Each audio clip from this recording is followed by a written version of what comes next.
Coming up on 5 Minute News.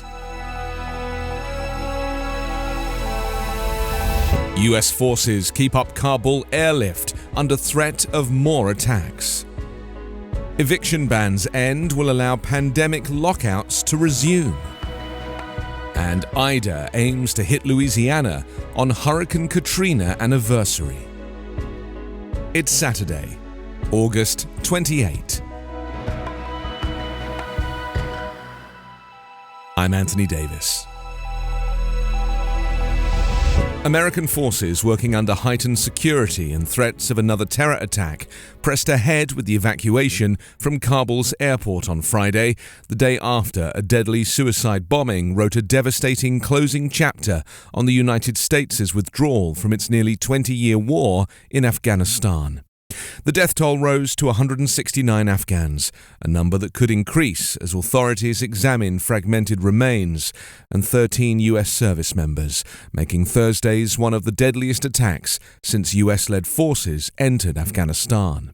Around the world, newly arriving Afghan evacuees, many clutching babies and bare handfuls of belongings in plastic bags, stepped off evacuation flights in the United States, in Albania, Belgium, and beyond.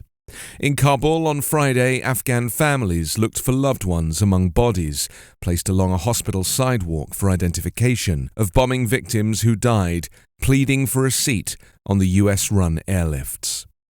The White House and the Pentagon warned there could be more bloodshed ahead of President Joe Biden's fast-approaching deadline on Tuesday to end the airlift and withdraw American forces. The next few days will be our most dangerous period to date in the evacuation, White House Press Secretary Jen Psaki said. As the call to prayer echoed on Friday through Kabul, along with the roar of departing planes, the anxious crowds thronging the airport in the hope of escaping Taliban rule appeared as large as ever, despite the scenes of victims closely packed together in the aftermath of the bombing. Afghans, American and British citizens, and other foreigners were all acutely aware the window was closing to get out via the airlift. The Pentagon said on Friday there was just one suicide bomber at the airport gate, not two, as US officials initially said.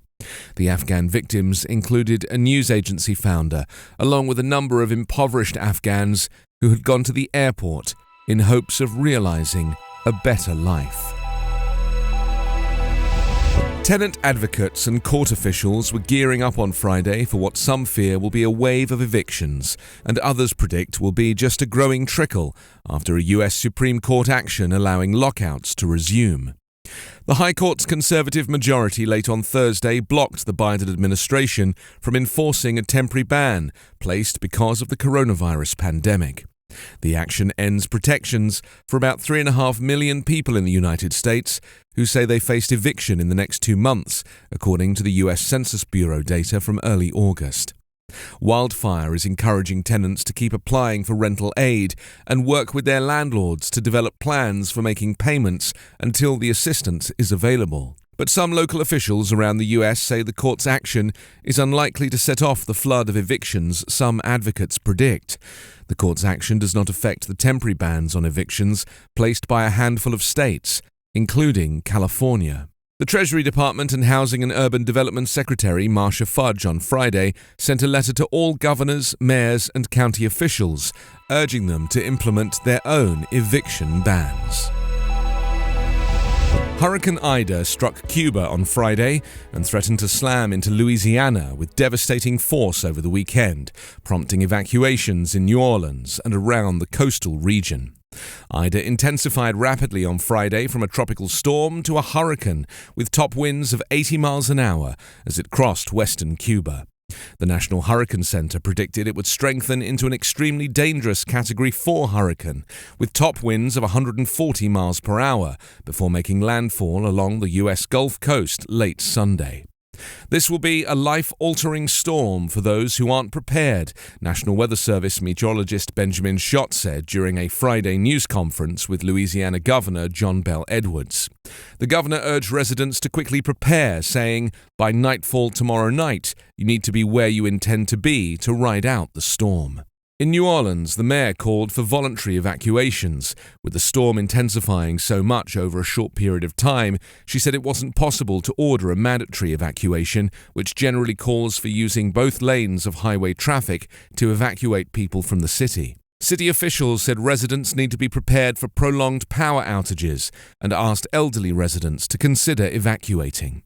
Colin Arnold, the city's emergency management director, said the city could be under high winds for about 10 hours. Other areas across the coastal region were under a mix of voluntary and mandatory evacuations. The storm is expected to make landfall on the exact date Hurricane Katrina devastated a large swathe of the Gulf Coast exactly 16 years earlier.